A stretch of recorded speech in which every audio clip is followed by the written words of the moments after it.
going to start creating our first drawing, and by that you're going to use the line command. So to activate the line command, go to the ribbon section under the Homes tab, click on line. The command is activated, and to confirm that it is activated, you can see under the command line or the command window, we have the line command active. Okay, so right next to the cursor, this cursor is called a point selection cursor.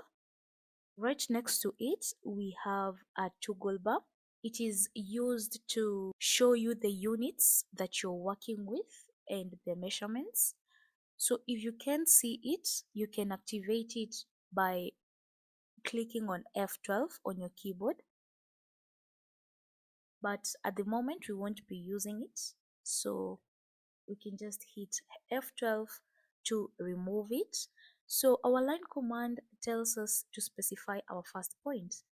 So using your cursor, just left click anywhere on your drawing area.